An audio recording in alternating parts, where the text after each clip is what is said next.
Hello, hello, welcome to Awakening with Nina. Today I'm going to talk about channeling.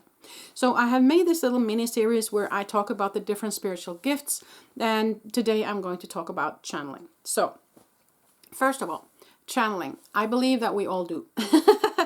I believe that we all, in one sense, is in connection with our spirit team, our spirit guide, our protective angel,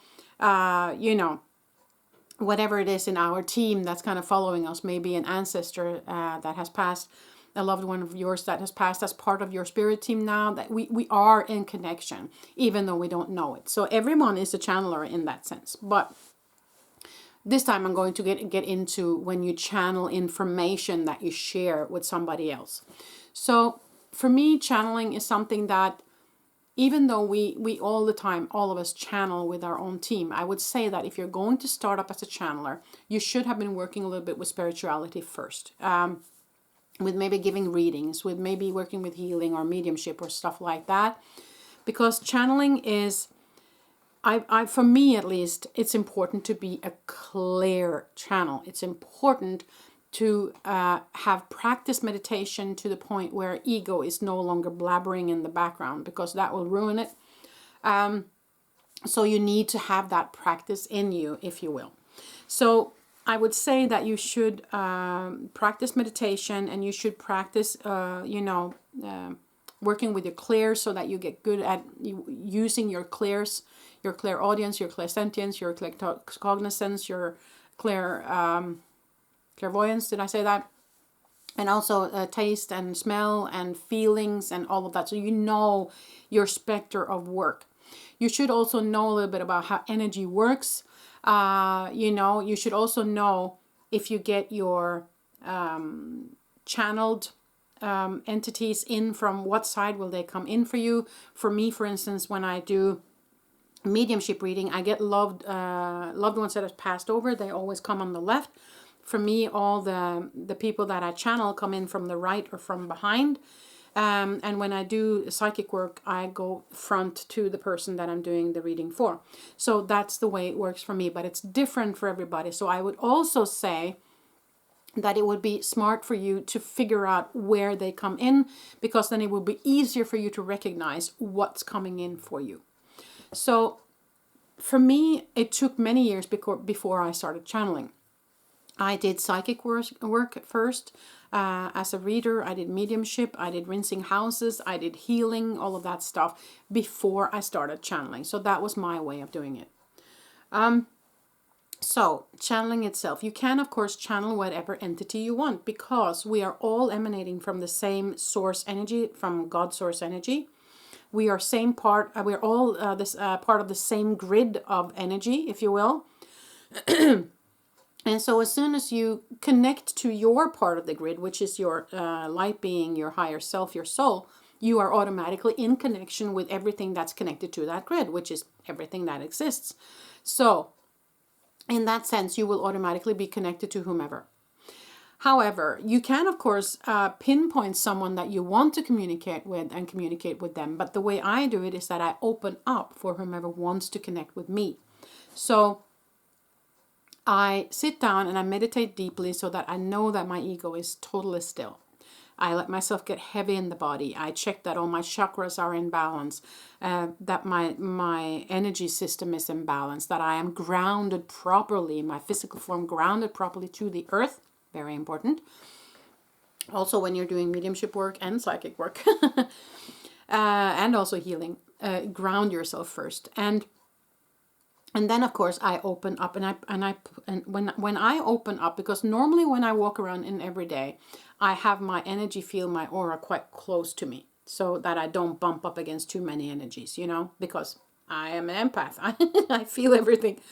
So, but when I start working, if you will, when I start opening up to do any kind of spiritual work, I push my energies out.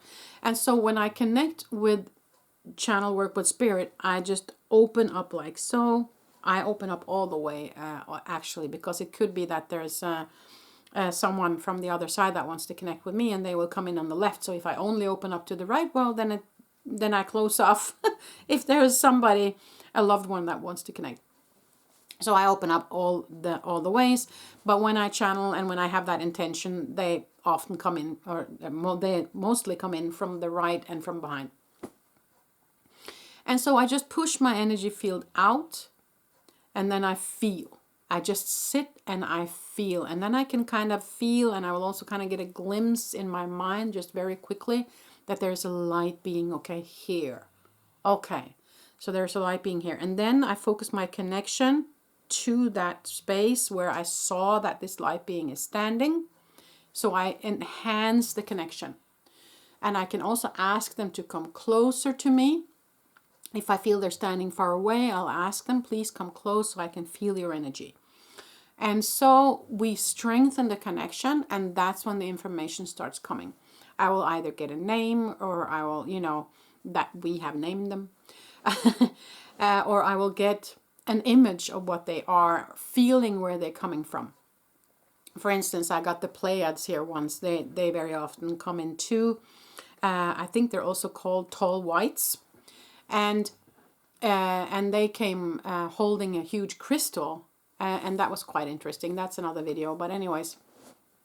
And so the information that came was Pleiades, and then I felt them, I saw the crystal, and then the information came.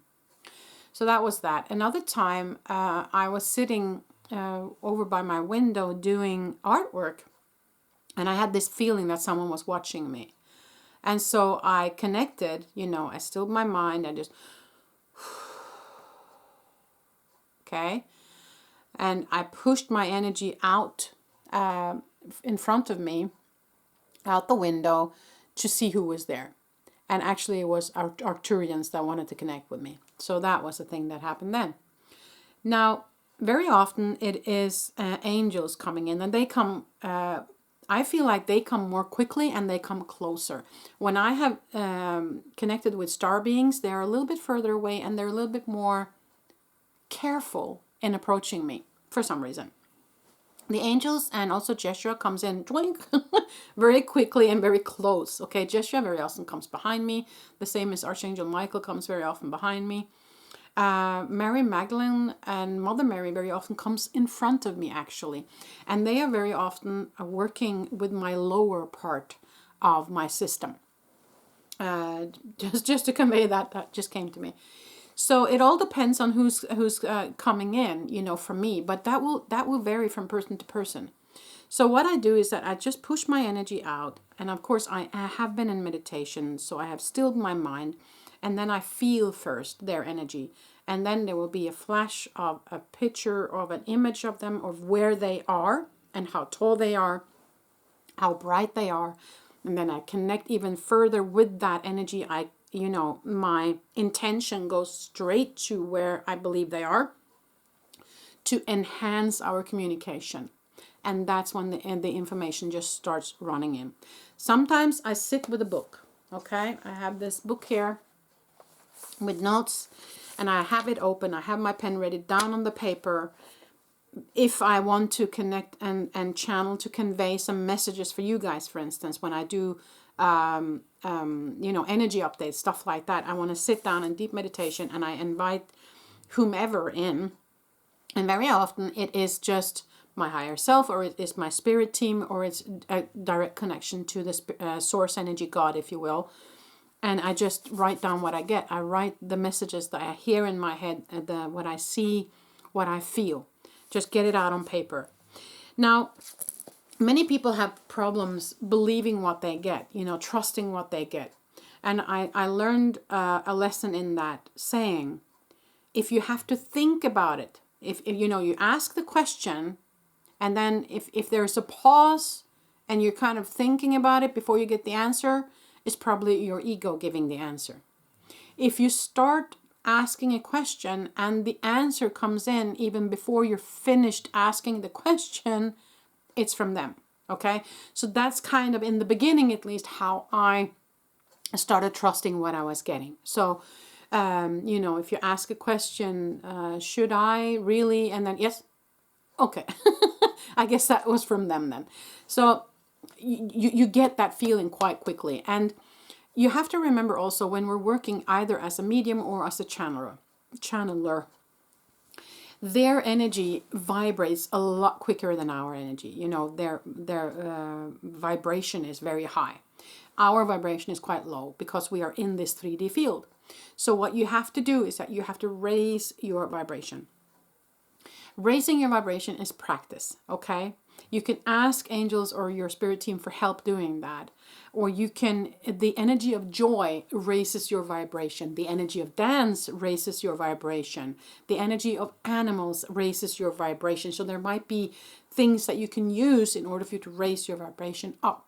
That's very often sometimes when we do mediumship workshops that we dance and we play and we sing and we have fun before we sit down to do the readings, because that will help raise our vibration. But you have to figure out what will help you. But for me is that I also use tones, music, but in my head. So what I can do is that I can ask them for help, and I kind of do this to myself where I point my finger at my bottom of my physical form and I point it upwards while a tone in my head goes, you know, so that I enhance that energy. And the higher frequent you are, the higher the tone as well. So you can use your inner music kind of to enhance that energy as well. Okay. So there's many different ways of doing this. So you kind of have to feel what is it that works for you. Singing, for instance, using your throat chakra in that sense, singing bowls, these singing Tibetan things that I have here. Now, you turn down the sound before I do this because it's very loud. Okay, it's these Tibetan things. They sound like this.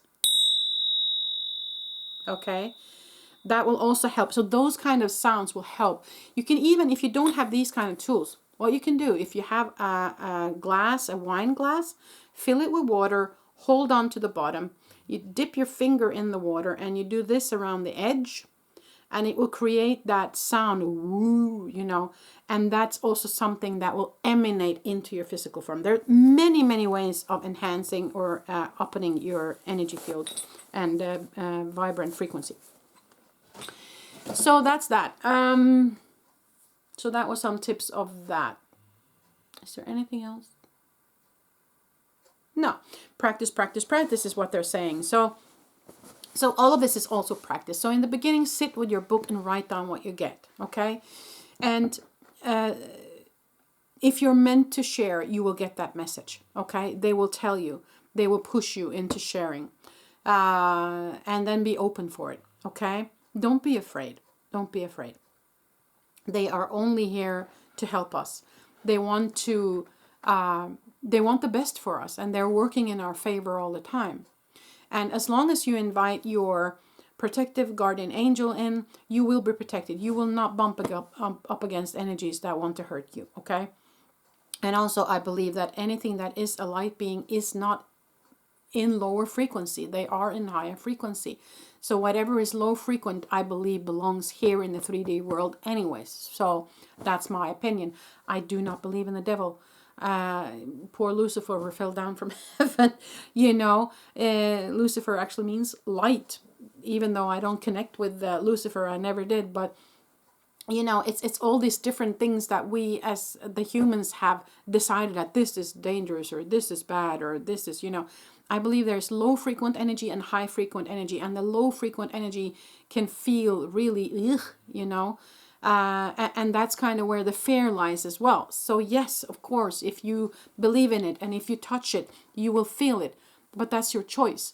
If you connect with higher beings, if you connect with angels, they're not going to harm you. So, you know, but if you feel like you need to be on the safe side, invite my Archangel Michael in, invite your protective angel, your guardian angel, your master guide in to help protect you if you feel like that's needed. So, you know, but that's my take on it anyway. So, Well, I think that was it regarding channeling so far. If you have any questions, pop that in the comment section below. I will answer them. And if this is a topic that you would like me to talk more about in the live at the end of February, then let me know and I will make sure to make a section of that.